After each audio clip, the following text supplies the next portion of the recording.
Então, bom dia mais uma vez. Estou com três colegas em sala agora, a Bruna, a Gabriela e o João, e já são 8h20, então já está na hora de a gente ir tocando a matéria de hoje. Há 15 dias atrás, eu dei uma atividade para vocês com prazo para hoje.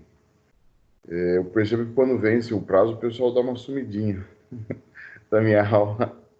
Mas eu sei que o trabalho era chatinho de fazer, ele era um pouco trabalhoso, né, a questão do projeto de pesquisa, mas é fundamental que já se treine isso, né, para quando vocês forem fazer o TCC de vocês, vocês não saiam do zero, né? A ideia, na realidade, na minha cabeça, eu tenho certeza que eu não estou dando trabalho para vocês, eu estou dando uma solução antecipada, né? Já estou adiantando o serviço de vocês com vocês fazendo o projeto de pesquisa. Então, eu pus a data de hoje. Hoje é hoje até às 23h59. Então, dá tempo de fazer ainda. Até que não fez nada, dá tempo de sentar aí durante o dia e conseguir fazer e entregar ainda um negócio bom, né, com relação a isso. Mas vamos à aula de hoje. A gente vai falar de artigo científico, que está tudo interligado, né, nesse nosso assunto aqui. Uma coisa está interligada com a outra. Para você escrever um artigo científico, você tem, é claro, né, que, que fazer o projeto de pesquisa, né? Você não vai conseguir escrever um artigo científico sem fazer o projeto de pesquisa, visto que o artigo é uma pesquisa, ele só é apresentado de uma forma mais, não é nem mais simples, nem mais resumida, nada disso. Ele é apresentado de uma forma mais direta. Inclusive, o autor define aqui, né, o que é um artigo científico. Então, ele é uma pesquisa completa como qualquer outra. Por exemplo, tem uma outra instituição que eu trabalho que o aluno, ele também, como é aqui na nossa Anguera, ele tem que fazer um trabalho final, né? Aqui na Anguera a gente chama de TCC. Nessa outra instituição é chamada de trabalho de graduação, TG. Só que nessa outra instituição ele pode, por exemplo, escolher fazer um artigo e publicar um artigo numa revista, por exemplo, em substituição ao TG. E eu percebo muitos colegas e muitos alunos com a seguinte frase na boca: eu vou fazer o artigo porque o artigo é mais fácil, é menor. Não é verdade. O artigo ele é tão completo quanto um TCC. Ele é exatamente a mesma coisa. A forma de apresentação dele é uma forma mais direta e com, sei lá, geralmente 10 páginas, 15 páginas no máximo. Enquanto que um TCC, um TG, você pode fazer em 20, 30 páginas. Às vezes é mais fácil você conseguir discorrer de uma ideia, tendo mais páginas para escrever, do que você conseguir passar o sentido daquela ideia em menos páginas, né? Então, o artigo científico é mais fácil que o TCC não é verdade, ele só é diferente, mas não é mais fácil de se fazer do que o TCC. E a forma de se fazer é uma pesquisa como qualquer outra, tá? A gente vai dar uma olhada aqui no que tem que ter um artigo, no formatão dele, no jeitão dele. Ele é uma pesquisa científica como qualquer outra. Então, nesta sessão, continuaremos a tratar da apresentação de trabalhos acadêmicos, mas com foco num deles, o artigo científico. O artigo é um dos trabalhos mais solicitados em eventos ou encontros para serem publicados em anais e revistas científicas em função da sua objetividade, objetivo. As competências técnicas a serem desenvolvidas nessa sessão são: elaborar adequadamente um artigo visando a sua publicação. E relacionados a essas competências, os conteúdos dessa sessão são: o que é um artigo científico, normas da ABNT para a elaboração do artigo científico e quais são as considerações sobre a tabulação e análise de dados, tá? Então, esse é o nosso assunto de hoje. Vamos levar alguns minutos, não vamos levar a aula toda para passar essa apresentação. No final, eu vou mostrar para vocês alguns sites que eu considero muito positivos na busca de artigo científico. Na realidade, os graduandos, né, utilizam muito mais o artigo científico na elaboração dos seus trabalhos, né? Então, assim, e o que tem mais valor, o livro ou o artigo científico? De certa forma, o artigo científico tem um valor maior do que os livros, porque o livro, embora a editora tenha todo um cuidado para publicá-lo, um artigo científico, para entrar numa revista, ele é submetido a uma banca de outros 3 doutores, né? São professores também, são doutores, são pesquisadores na área,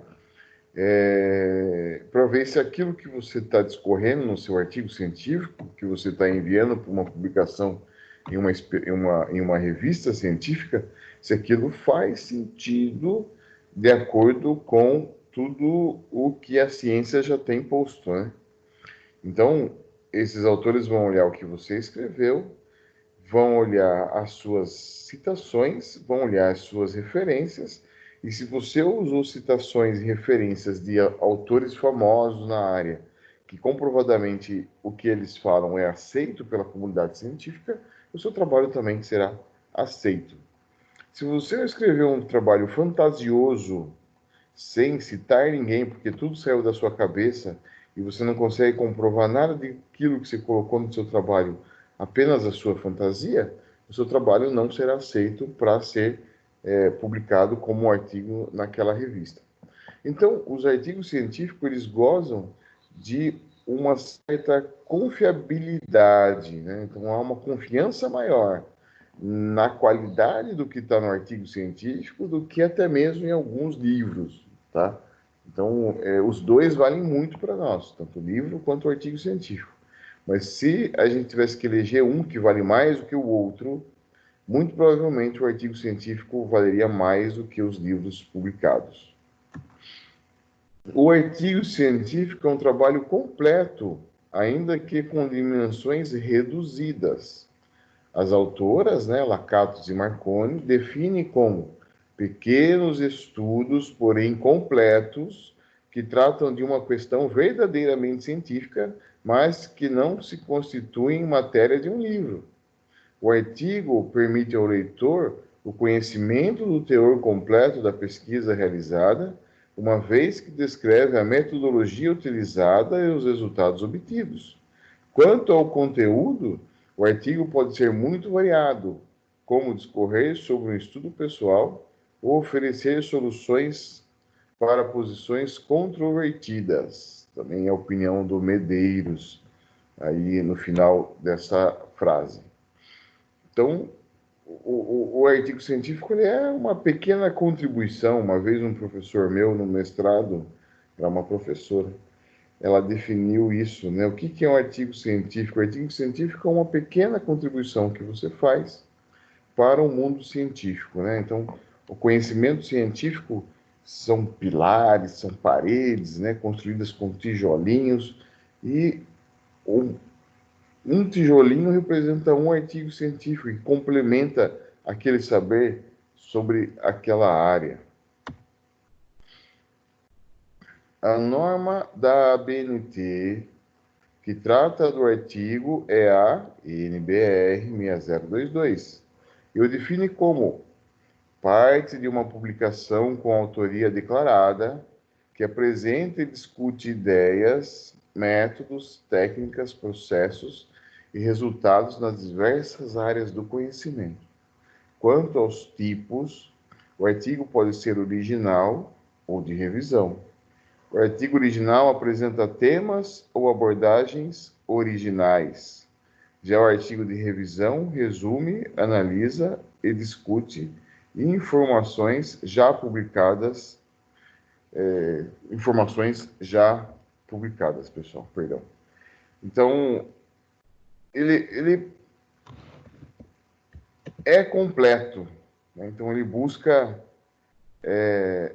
apresentar o resultado de uma pesquisa completa. Só um minutinho, pessoal, deixa eu ver se tem mais alguém esperando para entrar na sala. Nesse momento não é mais ninguém hoje aqui com a gente. Mas estamos de bom tamanho, né? Estou eu e mais 3 colegas me ouvindo. Já estou cumprindo o meu trabalho aqui.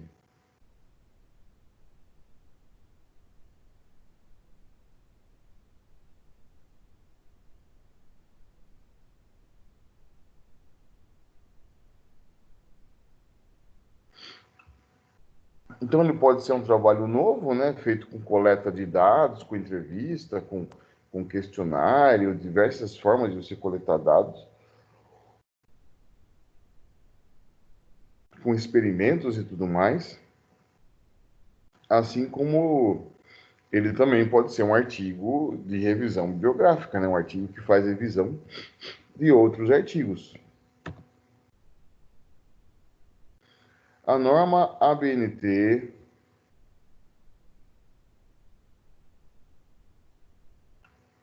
que eu já li, né?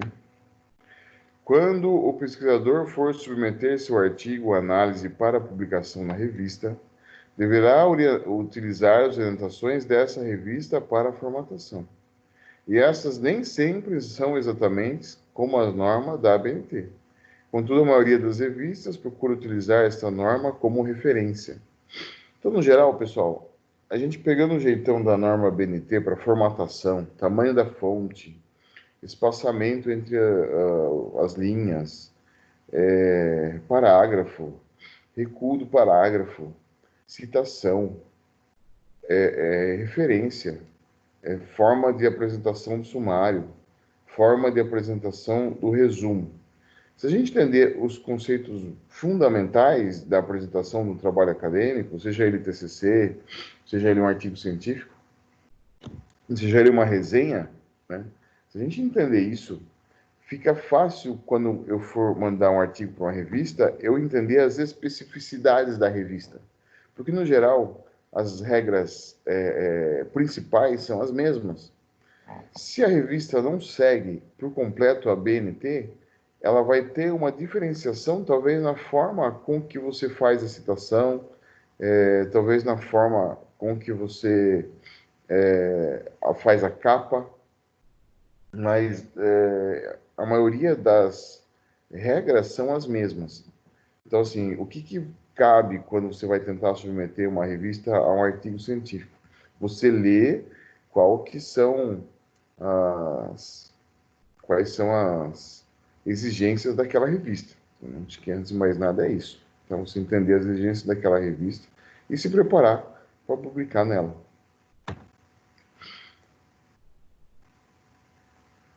O título e subtítulo devem figurar na página de abertura do artigo, diferenciando-os tipograficamente ou separados por 2 pontos e na língua do texto. O título deve expressar a essência do estudo a ser composto com o mínimo possível de palavras.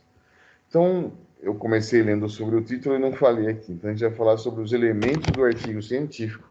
Vocês vão ver que não tem nenhuma novidade com relação aos elementos de outros documentos científicos que a gente já olhou. Então, é muito parecido com, por exemplo, os elementos que foram pedidos no projeto. Só que o artigo, ele não é um projeto, ele é uma pesquisa já pronta. Então, ele tem mais itens que devem ser apresentados, né, como elementos do artigo. Um instantinho, pessoal, só tomar minha água aqui, senão...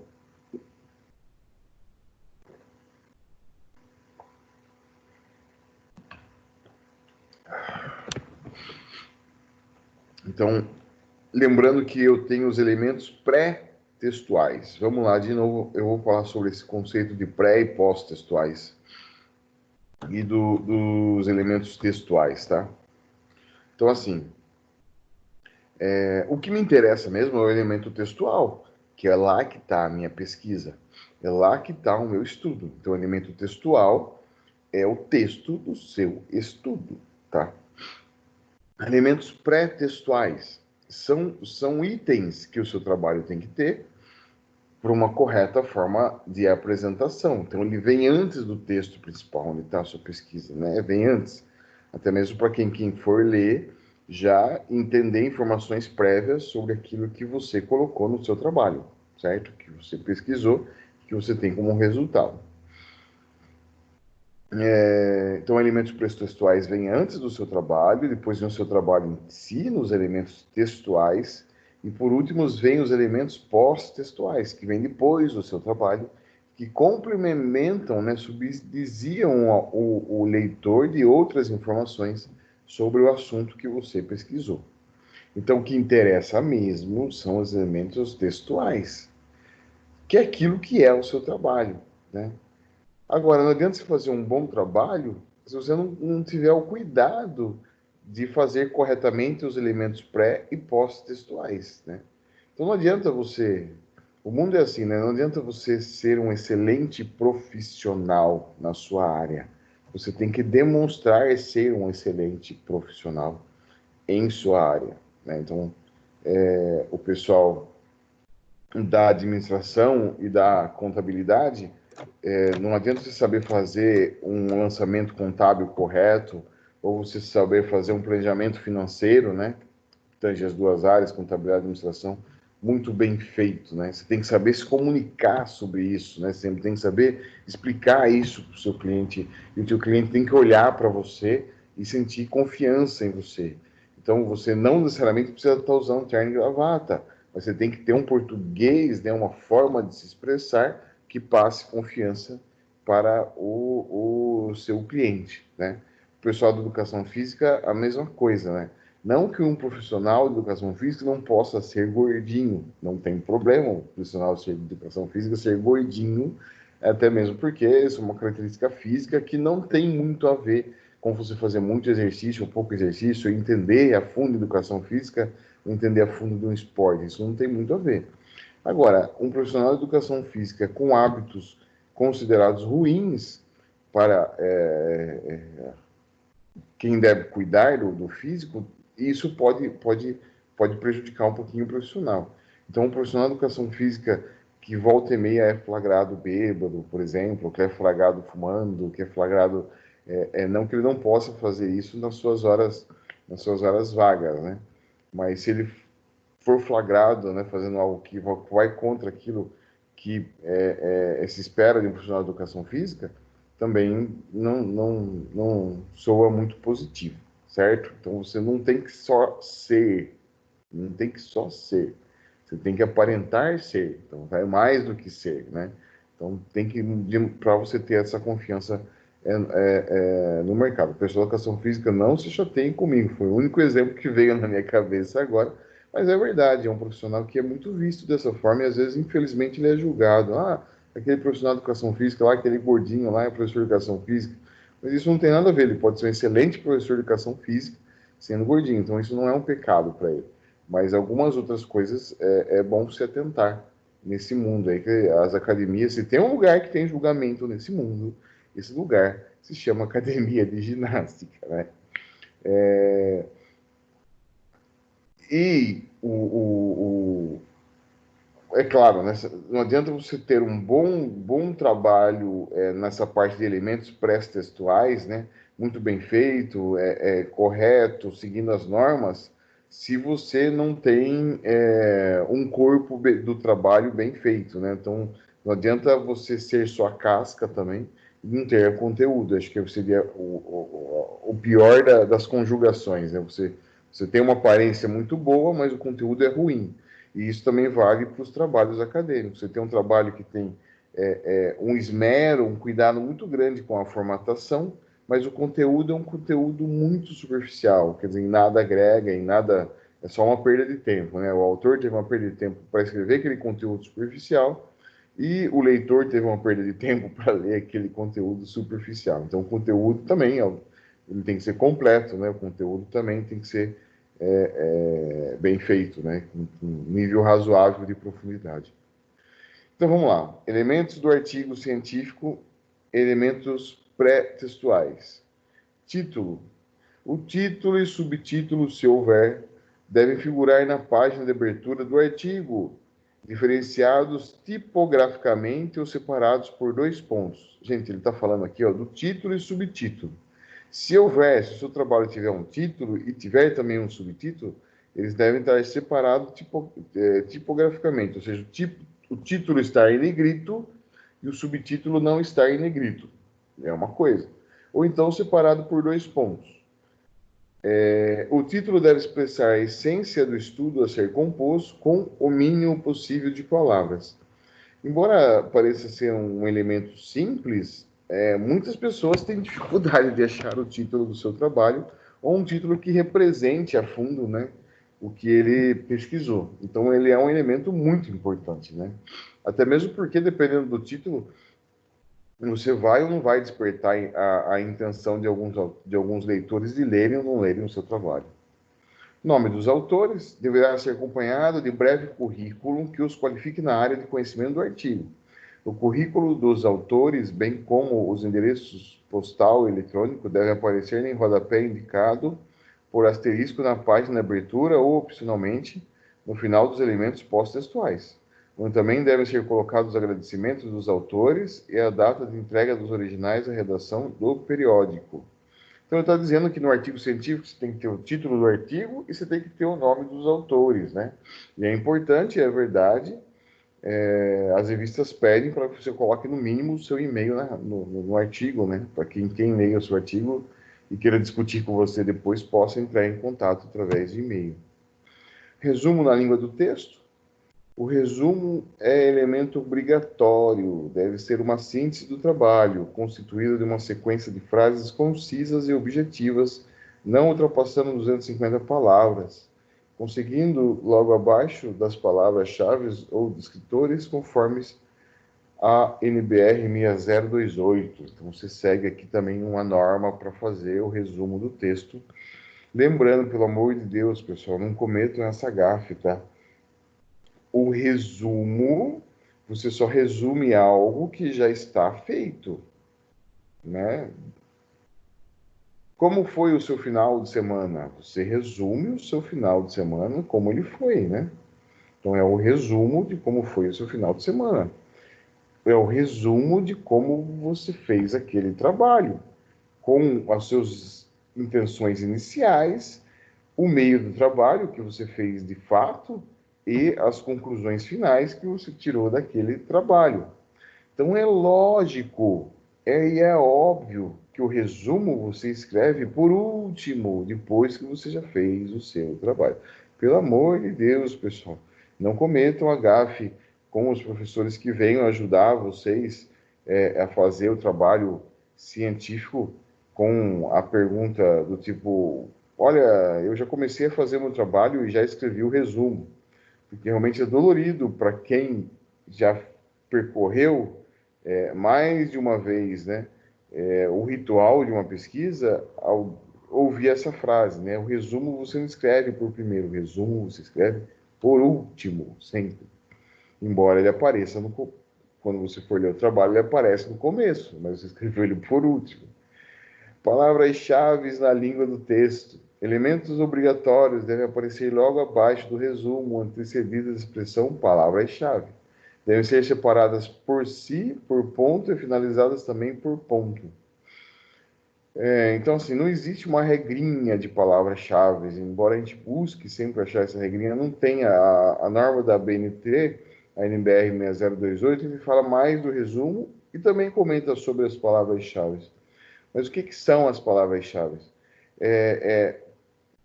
Para um pesquisador que vai usar o seu artigo científico como referência, ele poder ter noção de quais são as palavras que o seu trabalho mais faz referência, né? Que trazem um pouco da essência do seu trabalho, né? Resuma você em uma única palavra. Difícil, né? Então você não precisa nem fazer uma, se pedem 5 palavras-chave, né? Então resuma o seu trabalho em 5 possíveis palavras-chave. É mais ou menos essa a ideia, né? De você colocar palavras-chave que logo no começo vão ajudar ao leitor a ele continuar a leitura do seu trabalho ou não. Veja, se você, quando for fazer o seu trabalho acadêmico de graduação, você precisa ler vários artigos científicos, quando você vai selecionar um artigo científico, é importante que você tenha logo no começo a, a resposta se aquele artigo vai servir para você ou não. Se não for servir, você já descarta ele e já vai para um outro e deixa ele, né, descarta esse artigo. Essa é a importância do resumo e das palavras-chave. Então, você está ajudando e sendo colaborativo com quem vai ler o seu trabalho. E você não quer que todo mundo leia. Você quer que quem leia o seu trabalho use o seu trabalho para dar continuidade na ciência que está sendo construída na área que você escreveu o seu artigo. Então, quando uma pessoa lê o seu trabalho e ela não atende os objetivos daquela pessoa, não quer dizer que seu trabalho é ruim, quer dizer que aquela pessoa está construindo um conhecimento que ela não vai usar o seu trabalho para aquela construção. Enquanto outras pessoas, é importante que logo no início, no resumo e nas palavras-chave, ela identifique a importância do seu trabalho para o trabalho dela e catalogue o seu trabalho numa ficha, né? Que ela leia o seu trabalho e que ela separe pontos importantes do seu trabalho que ela vai usar no trabalho dela. Então, ajuda os dois lados. Para quem o seu trabalho tem relevância e para quem ele não tem relevância, ele não perde tempo com o seu trabalho. Chegamos aqui nos elementos textuais, né?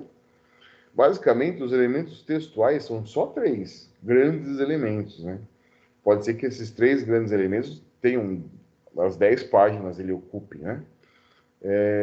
Mas são três grandes elementos. Introdução, que é a parte inicial do artigo, onde deve constar a delimitação do assunto tratado, os objetivos da pesquisa e outros elementos necessários para situar o tema do artigo.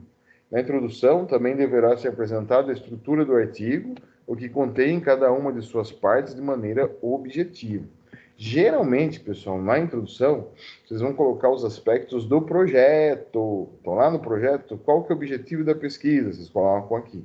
Então, como a pesquisa já está pronta, não é mais um projeto, mas a introdução vai tratar dos aspectos do projeto, de quando a pesquisa ainda não estava pronta e você escreveu o projeto. Então, a pergunta-problema aparece aqui, as hipóteses também podem aparecer aqui, os objetivos aparecem aqui, a metodologia também pode ser situada a partir desse ponto. Então, a introdução é como é que você fez.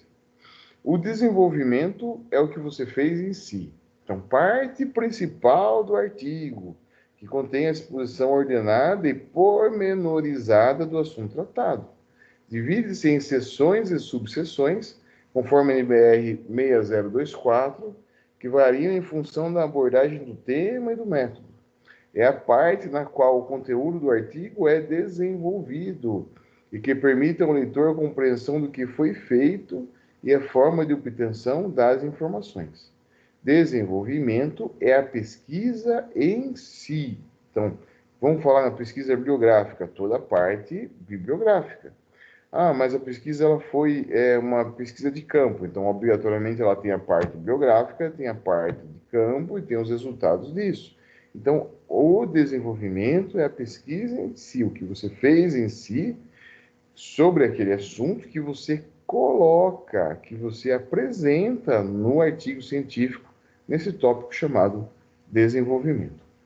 E daí a gente chega à conclusão, parte final do artigo, no qual se apresentam as conclusões correspondentes aos objetivos e hipóteses. Nessa parte, o autor explica as conclusões alcançadas e os motivos que levaram a elas.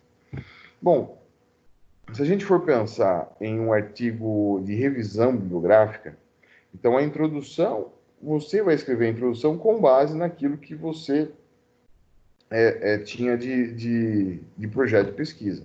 O desenvolvimento, você vai estar tratando do que outras pessoas pesquisaram e das ideias de outras pessoas, até confrontando a ideia de dois autores que você estudou. Um autor pensa de uma forma, outro autor pensa de uma outra forma. Você olha os pontos que eles pensam em comum, os pontos que eles pensam divergente e desenvolve uma discussão sobre isso. Mas, no geral, tudo que você coloca em desenvolvimento, se for só uma pesquisa bibliográfica, não é uma ideia sua, é uma ideia de terceiro que você está apresentando e discutindo nesse momento do desenvolvimento. Mas quando você chega em conclusão, aí sim é a sua ideia, é aquilo que você concluiu em relação àquele assunto que você leu e organizou, né, de outros autores. Então, assim, o trabalho, quem faz é você, então o trabalho todo é seu. Mas aonde você coloca a sua ideia na conclusão? Se for somente revisão bibliográfica, você coloca a sua ideia somente na conclusão. Todo o resto são ideia de outros autores e, consequentemente, quase todos, para não dizer todos os parágrafos do desenvolvimento, você tem que colocar uma citação de alguém, porque não é uma ideia sua. Pode até ser uma citação indireta, que é a melhor das citações a se fazer, mas você vai colocar no desenvolvimento que a maior parte das ideias não foram suas. Enquanto que na conclusão é você. A conclusão é aquilo que você conjecturou, a resposta para tudo aquilo que você levantou no desenvolvimento. Então, na conclusão, na maioria das vezes, não há citação de ninguém. E na maioria das vezes, a escrita ela é só sua, aquilo que vem de dentro de você, a partir do momento da compreensão do assunto que você pesquisou, tá? No desenvolvimento, ainda na parte anterior, se você fez uma pesquisa de campo, você vai colocar as observações da pesquisa de campo, mas mesmo assim não são as suas ideias, são as suas observações, a forma com que você está vendo aquela realidade. E daí, sim, na conclusão, são as suas ideias, né? Aquilo que você concluiu a partir da observação daquela realidade. Então, são esses os três tópicos do artigo na parte textual. Tem mais alguém pedindo para entrar? Eu vou sair um pouquinho da tela, autorizar o Alexandre.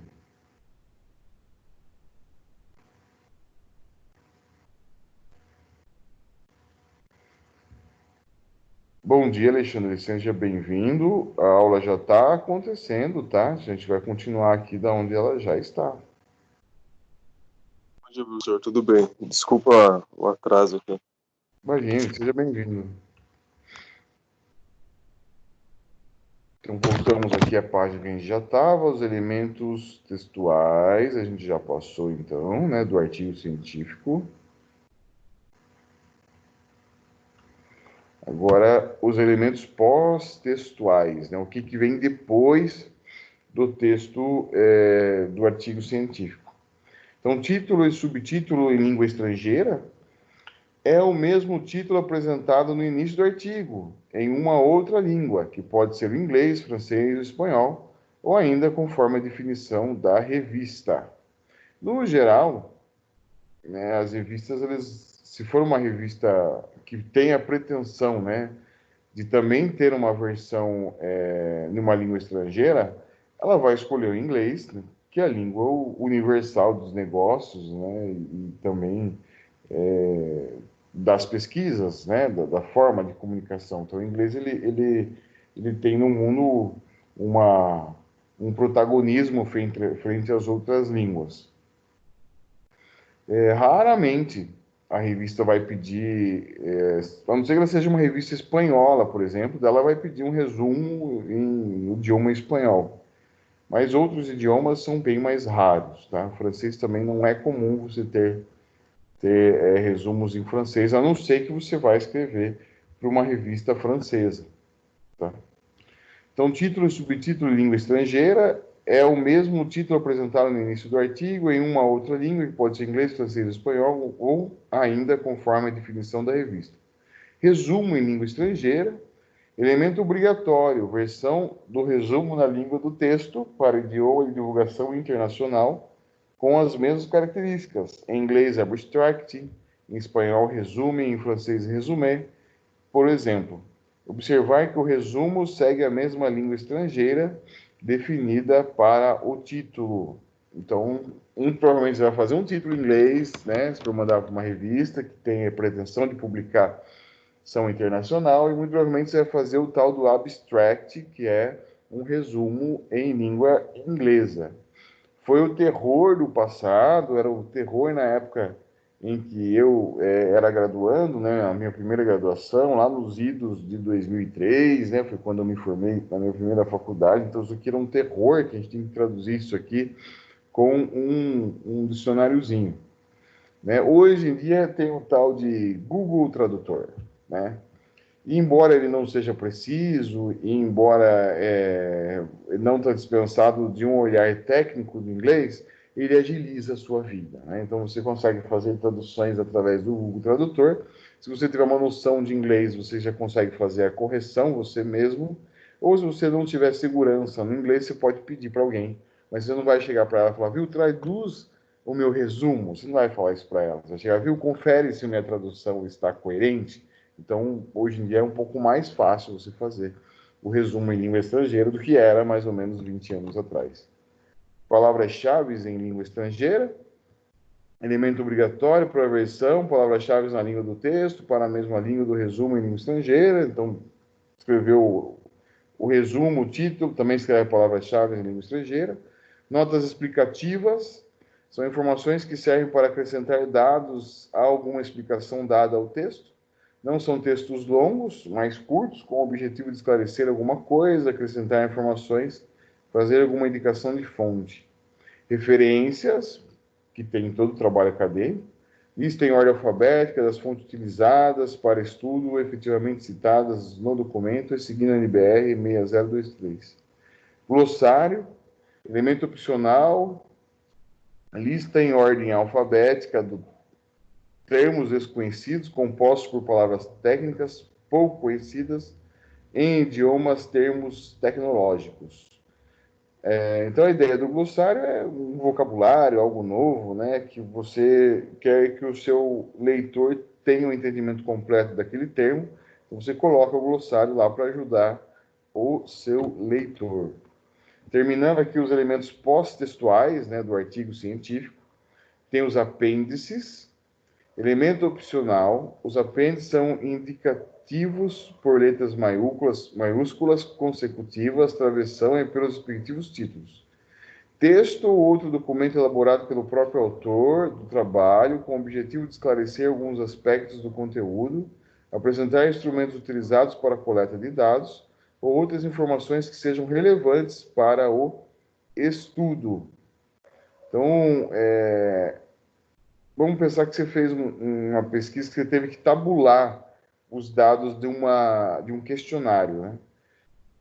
O apêndice é você apresentar os questionários, né? Ah, fiz entrevistas por escrito, as pessoas me responderam as entrevistas, mandei as entrevistas por e-mail, as pessoas responderam os arquivos com as entrevistas e me responderam.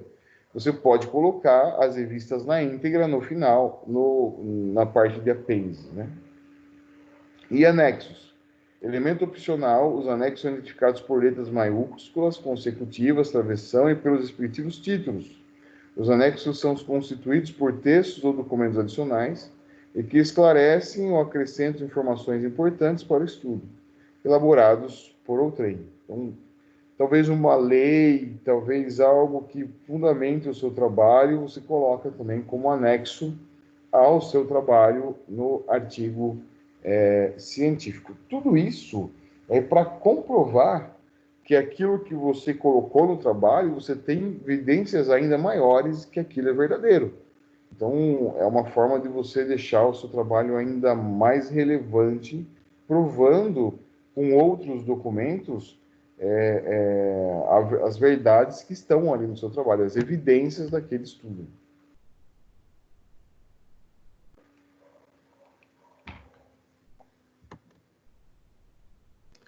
Uma questão recorrente é quanto ao número de páginas do artigo. Não há menção sobre isso na norma, visto que depende da revista para a qual o artigo se destina. Quando as revistas publicam as orientações para a apresentação do artigo, definem, além da formatação, a quantidade mínima e máxima de páginas. Então, a quantidade de páginas é algo definido pelas revistas que vão publicar o seu artigo. Aí varia de revista para revista. Dependendo do artigo que você escreveu, Deu 20 páginas. Fala, caramba, 20 páginas. Quais revistas aceitam artigos com 20 páginas? Você vai buscar essas revistas que aceitam publicar artigos com 20 páginas. É claro que tem um ajuste, uma adequação da sua pesquisa, do seu artigo com a revista. Então, o meu artigo tem 12 páginas, a revista está pedindo 10. Eu vou ter que fazer uma adequação para 10, né? Eu vou ter que dar uma enxugada em alguns parágrafos, sem perder aquilo que eu estou dizendo, né? Que eu pesquisei. Mas dá para fazer essa adequação. Agora, eu resumi um artigo que eu escrevi em 20 páginas para 10, eu corro o risco de perder coisas importantes. Então, seria mais fácil eu identificar uma revista que aceite publicação com um número maior de páginas. Assimile. O desenvolvimento é um tópico. Ele terá um título em concordância com o assunto que está sendo apresentado, né? Que será apresentado. Dentro desse tópico existirão seções e subseções, cada uma com seu respectivo título. Lembre-se de que não é correto separar uma seção com um texto que contenha somente 3 linhas, por exemplo. Para que se configure como uma seção ou subseção, deve ter conteúdos e argumentos suficientes para justificá-la. Talvez aqui, se a gente olhar um artigo científico, fica um pouco mais fácil a gente entender o que ele está falando aqui. Você está falando assim, não adianta você dividir várias seções, né? Título 1, o que é inovação? Daí o subtítulo, né? E inovação continuada. Outro subtítulo, inovação disruptiva, né? Outro subtítulo, né? Inovação evolutiva, que seja. Só que entre cada um dos itens tem apenas três linhas, né? Tem um texto muito curto. Então, para se justificar você fazer seções e subseções, você tem que ter o que falar, um pouco mais aprofundado na subseção e nas demais seções. Então, ele não pode ser uma separação com parágrafos muito pequenos, que não tragam um acréscimo relevante ao que já vinha sendo discutido. Basicamente é isso, né? Quando se apresenta o resultado de uma pesquisa, no qual se coletou dados em campo, é preciso destinar uma seção para explicar ao leitor como isso foi feito. Foram aplicados que tipos de instrumentos? Questionários, entrevistas. Quantos foram entregues? Todos foram devolvidos? Quantas entrevistas foram feitas? Com quem? Foram feitas observações? Junto a qual grupo? Por quanto tempo? Observe que é preciso esclarecer tudo o que foi feito para o leitor, a fim de que não pairem dúvidas sobre o procedimento, uma vez que disso depende a validação dos resultados do estudo. Lembre-se, estamos tratando de um estudo científico. Então, aqui, né, na parte de desenvolvimento, é onde é feita a revisão bibliográfica com tudo que já tem, e se houve uma pesquisa de campo, é ao momento que você apresenta, né, os resultados das suas pesquisas, né, daquilo que você observou em campo. Os dados coletados podem ser apresentados em forma de texto, tabelas ou gráficos, a depender do instrumento utilizado para a coleta e a necessidade da pesquisa. A tabulação é considerada como a organização dos dados de maneira a verificar as relações que eles guardam entre si. Ela é parte do processo da análise estatística que pode ser feita manual ou mecanicamente, com o uso de software específico. Nas pesquisas sociais, é muito comum o estabelecimento de categorias, que são utilizadas para determinar as classificações. Trabalhar com as categorias significa agrupar elementos, ideias ou expressões em torno de um conceito que possa abranger tudo isso. Então, numa pesquisa nesse mundo, né, das ciências sociais, quando eu faço um questionário, depois eu categorizo o que foi explicitado em cada questão, tá?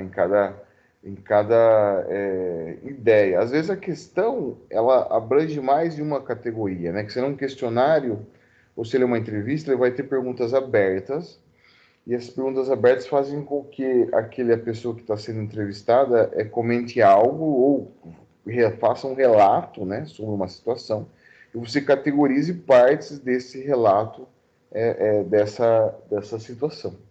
Então, aqui na nossa biblioteca na Anhanguera, a gente tem vários livros de metodologia científica. Essa parte em si, de você categorizar, é muito gostoso de se fazer. Ela é bem trabalhosa, mas é muito gostoso de você se fazer e montar isso de uma forma categorizada. Reflita. Quando falamos em pesquisa científica, a validade é condição fundamental, como vimos em outras unidades. No caso da apresentação de dados obtidos em campo por meio da aplicação de questionários, isso é facilitado pelos recursos da estatística que permite aplicar as fórmulas mais adequadas em vista do que se pretende, na quantidade de respondentes e da utilização da teoria da amostragem, que possibilita determinar a quantidade de pessoas, garantindo a validade dos resultados. Tá? Então, aquilo que você está apresentando, ele tem que ser válido, e ele é válido porque ele foi pesquisado com um N número de pessoas, e aquelas informações você tirou depois que você montou uma planilha e tabulou aquelas informações.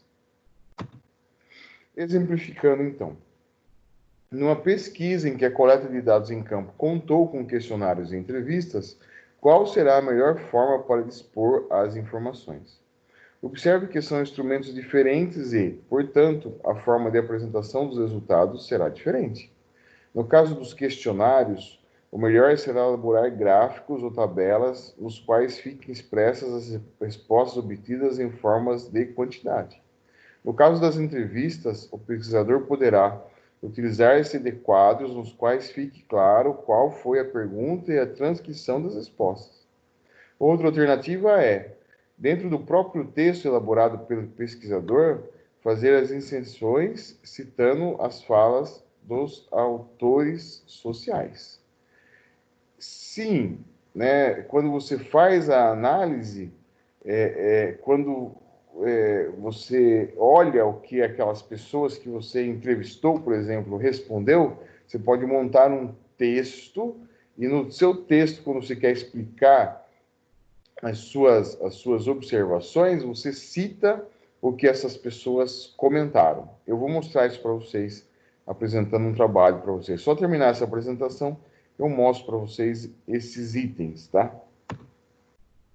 O vocabulário, então, a amostra. O que é uma amostra? É um conjunto de elementos extraídos em um conjunto maior chamado população, e quando você faz a amostragem, né, você pesquisa uma amostragem. Eu quero saber o que os alunos da Anhanguera pensam. Eu não vou entrevistar 100% dos alunos da Anhanguera, porque é improvável eu conseguir falar com todos, mesmo sendo alunos da Anhanguera. Mas se eu entrevistar 10%, será que eu já não tenho uma ideia geral do que todos pensam? Muito provavelmente. Categorias são conceitos gerais que exprimem diversas relações que se estabelecem entre as ideias, fatos ou fenômenos.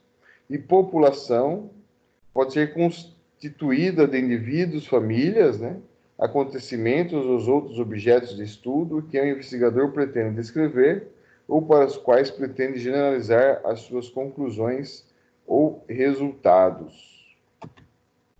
Atenção! Como visto no texto anterior, a norma estabelece a forma de apresentação do artigo, porém o conteúdo será de elaboração do pesquisador, em conformidade com os objetivos de estudo. Ah, tá. Né? Então, é claro, tem a norma, ela só serve para você se guiar como você vai apresentar, mas o fazer é seu, tá? O fazer do trabalho é seu.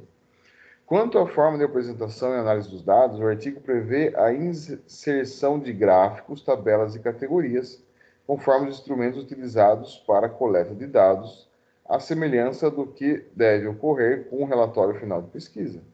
O artigo pode destinar-se à apresentação dos resultados de uma pesquisa efetivada, contudo, num formato reduzido. Bom,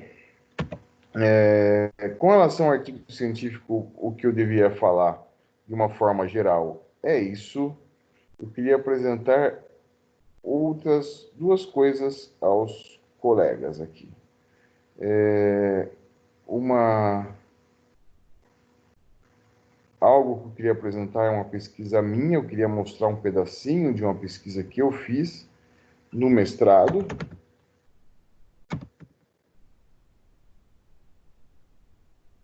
Só um instantinho, eu vou localizar aqui a pesquisa.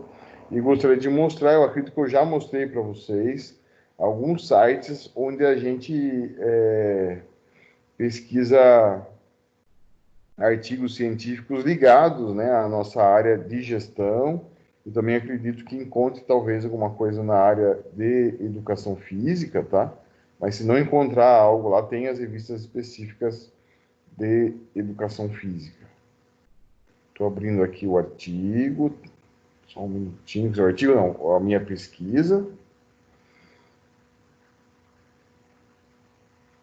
que ela não está no formato de artigo, ela está no formato de dissertação de mestrado, que é um formato parecido com o TCC de vocês, mas em que ela apresenta algo.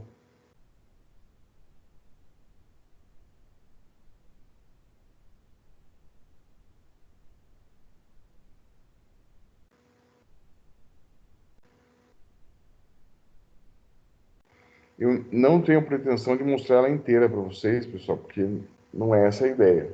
Então, vocês estão vendo aí na, na, no Teams de vocês a carinha dela aqui. Então, Universidade Metodista de Piracicaba, Faculdade de Gestão e Negócios, mestrado profissional em administração, nome do autor, né? Aqui o título do meu trabalho, ó, a utilização do Design Thinking do Business Model Canvas na elaboração de modelos de negócios de empresas residentes no Parque Tecnológico de Sorocaba. A pesquisa foi lá, eu entrevistei o pessoal que tem empresas lá dentro do parque, isso quando? Em 2017, tá? Como eu estudei numa faculdade que estava em Piracicaba, eu coloquei aqui a cidade de Piracicaba, eu apresentei esse trabalho lá, tá? Então, tá aqui o meu trabalho, que é gigantão, nós vamos lá para baixo, lá, completão, trabalho de mestrado. Então, ó, sumário, né? Eu tenho aqui a introdução, contextualização, problema de pesquisa, objetivo, justificativa, delimitação do tema, estrutura geral da dissertação, a revisão da literatura, que entra, então, a parte de desenvolvimento mesmo, né?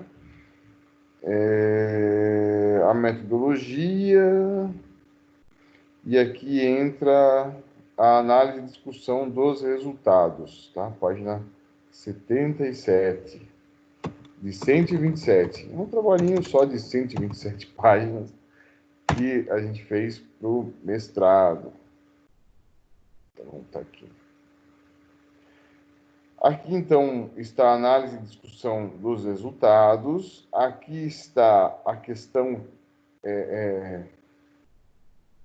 do negócio, né? A questão da entrevista, né? Aqui está as respostas dos entrevistados na íntegra. Então, a questão da entrevista, não. Questão 1. Descreva como foi o processo de aprofundamento nas informações relevantes ao desenvolvimento do seu modelo de negócios. Então, essa é uma pergunta. A Marília respondeu isso aqui, o Camilo respondeu isso aqui, e o Elias respondeu isso aqui. Só para vocês saberem, tá? Eu não queria incomodar muito esses meus entrevistados, né? Eles estão cedendo o tempo deles e são empresários. Então, assim, eles estão me dando o tempo deles. Como é que eu fiz essa entrevista? A entrevista foi gravada no celular. E depois teve todo o trabalho de reescrever o que essas pessoas falaram, né? O que elas falaram. Então, aqui continua as questões, né? As respostas deles. Eu vou mostrar as categorias, é essa a ideia aqui, ó. Então, análise da categoria criatividade. E aqui, o que eu fiz? Né? Eu peguei parte do texto, né, analisando a criatividade, e coloquei a citação do que o Elias falou em uma das respostas aqui atrás, de quando ele se referia à criatividade. ele pode ter se referido à criatividade em mais de uma resposta, mas a hora que eu vou analisar a categoria, eu olho todas as referências, né, que ele fez à criatividade em suas falas. Então, aqui eu coloco um texto, né, que é o que eu estou tirando das informações, né, o que eu estou analisando, e dou a evidência da minha análise com uma fala do meu entrevistado. E aí segue todo o meu texto, tá? Todo o meu texto. Batendo, né, confrontando as ideias do entrevistado com as ideias dos outros autores que eu já tratei na revisão bibliográfica. Olha, ele fala aqui do fator motivação, por exemplo, né? Então, também há o fator motivação que é fundamental quando a personalidade do indivíduo. Esse Aranda disse isso em 2009, o que pode ser observado no relato de Camilo Lopes. Então, o Camilo Lopes, que foi um dos meus entrevistados, falou de motivação, e um autor que eu fiz uma análise dele lá na minha revisão bibliográfica também falava da motivação. Então, o que o Camilo falou? Acordou, todo dia tem que olhar para o Canvas. O que aconteceu ontem? Faz sentido ainda ser esse cliente? Ou alguma coisa mudou ontem no mercado que impacta no perfil? Temos algum novo parceiro? Isso muda, pois a semana é dinâmica. Então, ele faz a referência do entrevistado, Camilo Lopes, com Aranda, tá? E depois ele continua, ele faz a referência do que o Camilo Lopes falou, que foi um entrevistado, com outros dois autores, olha lá. Para Chances, Jaramillo, em 2015, a contribuição da personalidade na ação criativa é potencializada pelos indivíduos mais propensos a suportar incertezas com perseverança e autoconfiança. Tal traço de personalidade pode ser verificado na seguinte afirmação de Elias. E aí segue o texto. Então, quando eu categorizo, né, eu vou olhar sobre uma categoria. Então, a análise da categoria criatividade, daí a análise da categoria design thinking e a análise da categoria business model canvas. Então, foram 3 categorias que foram analisadas dessa forma aqui nesse trabalhão de 127 páginas, tá? Isso é uma das coisas que eu queria mostrar para vocês, que a gente falou aqui no artigo científico, tá? Eu vou fechar e vou apresentar um último item da aula de hoje, que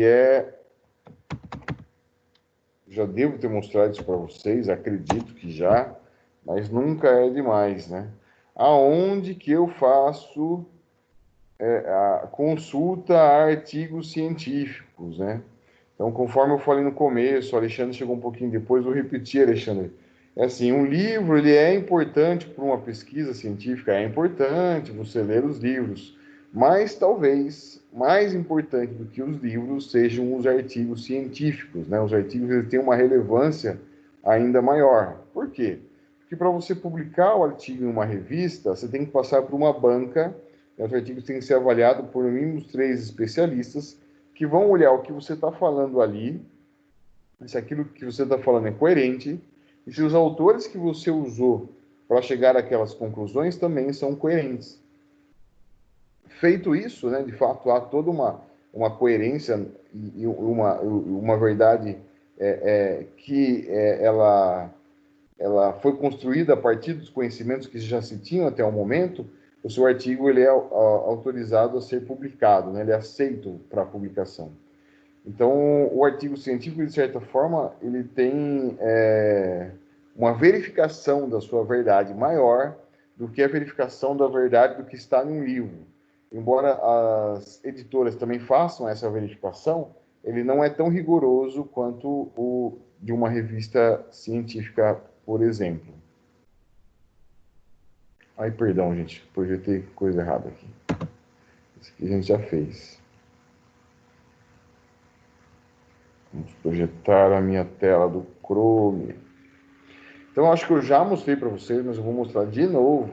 Eu gosto muito do SPIL, né, que é o SPELL, é uma base de pesquisa de artigos científicos, tá?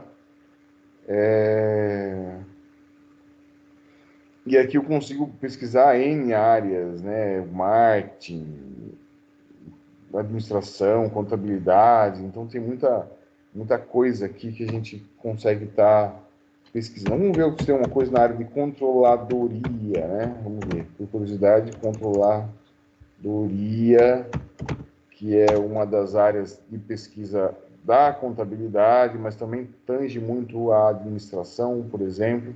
Vamos ver o que ele vai achar aqui, se tem algo relevante sobre controladoria. Não tem nada porque eu escrevi errado, né? Então, se você escreve errado, ele não acha nada. Não é contraladoria, é controladoria. Agora eu penso que sim, ele vai achar alguma coisa porque está escrito certo. Se escrever errado, ele não vai achar nada. O Google não acha nada também. Se você escrever errado. Achou aqui, ó.